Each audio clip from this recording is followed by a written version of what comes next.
በስመ አብ ወወልድ ወመንፈስ ቅዱስ አሐዱ አምላክ አሜን።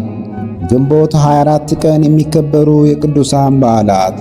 እንኳን ለእመቤታችን ቅድስት ድንግል ማርያም ዓመታዊ የስደት በዓል በሰላም አደረሳችሁ። የአርያም ንግሥት የፍጥረታት ሁሉ እመቤት ድንግል ማርያም የባሕርይ አምላክ ልጇን አዝላ በዚች ቀን ወደ ምድረ ግብፅ ወርዳለች። በወንጌል ላይ በማቴዎስ ወንጌል ምዕራፍ 2 ከቁጥር 1 እስከ 18 እንደተጻፈው ጌታችን በተወለደ በሁለት ዓመቱ የጥበብ ሰዎች ወይም ሰብአ ሰገል ወደ ቤተልሔም መጥተው ሰግደውለት ወርቅ፣ ዕጣን፣ ከርቤም ገበሩ አገቡለት። ንጉሥ ተወልዷል መባሉን የሰማ ሄሮድስ 144,000 ሕፃናትን ሲፈጅ በቅዱስ ገብርኤል ትእዛዝ እመቤታችን ቅድስት ድንግል ማርያም አንድ አምላክ ልጇን አዝላ በአንዲት አህያ ጥቂት ስንቅ ቋጥራ ከዮሴፍና ከሰሎሜ ጋር ስደት ወጣች። ከገሊላ ተነስታ በጭንቅ መከራ፣ በረሃብና በጥም፣ በሐዘንና በድካም፣ በላበትና በእንባ ተጉዛ በዚች ቀን ምድረ ግብፅ ገብታለች። የአምላክ እናቱ እሳትን አዝላ በብርድ ተንገላታለች። ለእኛ የሕይወትን እንጀራ ተሸክማ ራሷ ተራበች። የሕይወትን ውሃ ተሸክማ ተጠማች። የሕይወት ልብስን ተሸክማ ተራቆተች። የሕይወት ፍሳን ተሸክማ አዘነች። እመ አምላክ ተራበች፣ ተጠማች፣ ታረዘች፣ ደከመች፣ አዘነች፣ አለቀሰች፣ እግሯ ደማ፣ ተንገላታች። ለሚገባው ይህ ሁሉ የተደረገው ለእኛ ድኅነት ነው። በእውነት ይህንን እያወቀ ለድንግል ማርያም ክብር የማይሰጥ ሰይጣን ብቻ ነው። አራዊት፣ እጽዋትና ድንጋዮች እንኳ ለእመ አምላክ እናት ክብር ይሰጣሉ። አረጋዊ ቅዱስ ዮሴፍና ቅዱስ ሰሎሜ ደግሞ የክብር ክብር ይገባቸዋል። ከአምላክ እናት ከድንግል ማርያምና ከቸር ልጇ ጋር መከራ መቀበልን መርጠዋልና። መድኃኔ ዓለም ጌታችን ኢየሱስ ክርስቶስ ለምን ተሰደደ?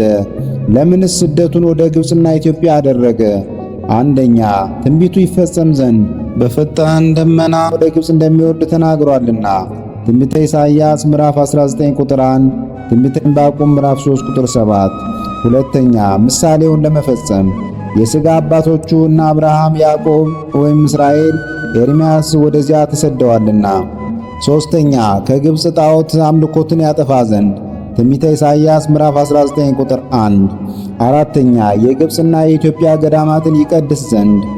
አምስተኛ ሰው መሆኑ በአማን እንጂ ምትሃት እንዳልሆነ ለማጠየቅ። ሰው ባይሆን ኑሮ አይሰደድም ነበርና። ሄሮድስ ቢያገኘው ደግሞ ሊገድለው አይችልም፣ ያለ ፈቃዱ ያለ ዕለተ ዓርብ ደሙ አይፈስምና። ስድስተኛ ስደትን ለሰማዕታት ባርኮ ለመስጠትና። ሰባተኛ የአዳም ስደት በስደቱ ለመካስ ነው። ቸሩ መድኃኔ ዓለም የድንግል እናቱን ስደት አስቦ ከመንግሥተ ሰማያት ስደት ይሰውረን፣ ከስደቱ በረከትም ያድለን። እናታችን ቅድስት ዮሐና ጌታችንን ለ3 ዓመታት ያገለገለች፣ የሉቃስ ወንጌል ምዕራፍ 8 ቁጥር 2። ከሕማሙ ያልተለየች፣ ከመስቀሉ እግር የተገኘች፣ ትንሣኤውን ተመልክታ የሰበከች፣ በዘመነ ሐዋርያትም ስመጥር የነበረች ብሩክት እናት ናት። የሉቃስ ወንጌል ምዕራፍ 24 ቁጥር 10። ዛሬ ዓመታዊ በዓሏ ነው። እናታችን ቅድስት ዮሐና ከ36ቱ ቅዱሳት አንስት አንዷ ናት። በረከቷ በዝቶ ይደርብን። ታላቁ ነቢይ ቅዱስ ዕንባቆም እግዚኦ ሰማዕኩ ድምፀከ ወፈራህኩ ሪውኩ ግብረከ ወአንከርኩ። ትንቢተ ዕንባቆም ምዕራፍ 3 ቁጥር 1። ዛሬ ዕረፍቱ ቅዳሴ ቤቱም ነው። ከአረጋዊ ነቢይ በረከት አምላኩ አይለየን። ግንቦት 24 ቀን የሚከበሩ ዓመታዊ ቅዱሳን በዓላት።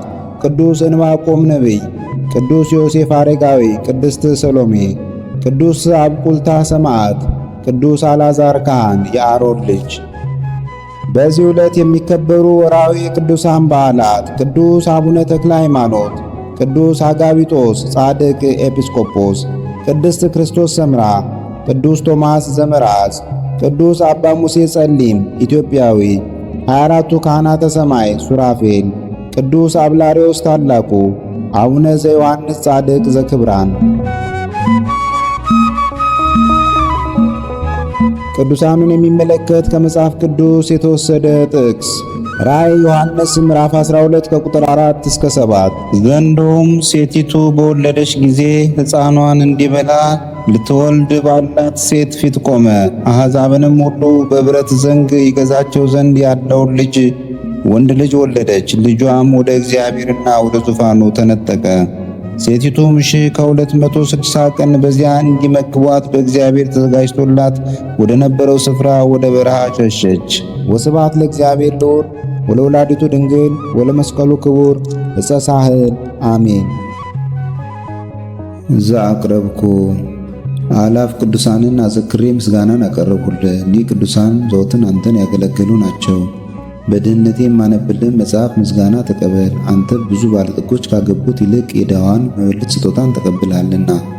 ቅዱሳን የሆናችሁ ነቢያት፣ ለማስተማር የተመረጣችሁ ሐዋርያት፣ ሰማዕታት፣ ጻድቃን፣ ትጉሃን የሆናችሁ መላእክት፣ እናንተም ደናግል ቸር የሆናችሁ መነኮሳት ይህችን ጉባኤ አንድነታችን መባረክን ባርኩ። ስትባርኩም ከሕፃናቱ ጀምራችሁ እስከ ሽማግሌው ድረስ ይሁን። በብራና በወረቀት የጻፈውን ሊያስደርስ በገንዘብ ዋጅቶ ያጻፈውን አምኖ ያነበበውን ወደ ሌላ ልሳንም የተረጎመውንም በዝነ ልቦና አምኖ የሰማውን ከጠብ ከክርክር ከመከራ ከችግር በምትሰውር በእናቱ በማርያም ጸሎት ኢየሱስ ክርስቶስ ሁላችን አንድ ላይ ይማረን፣ ቅዱስ መንፈሱንም ይላክልን ከዛሬ ጀምሮ ለዘላለሙ ዳግመኛም እስኪመጣ ድረስ አሜን።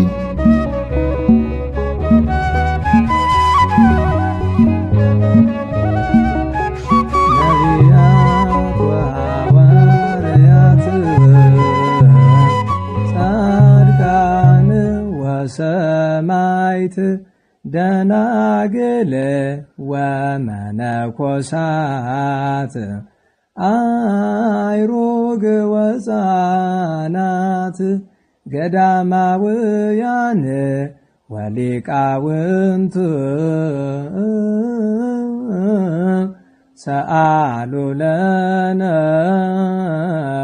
ኮልክሙ ቅድመ መንበሩ ለጸባኦት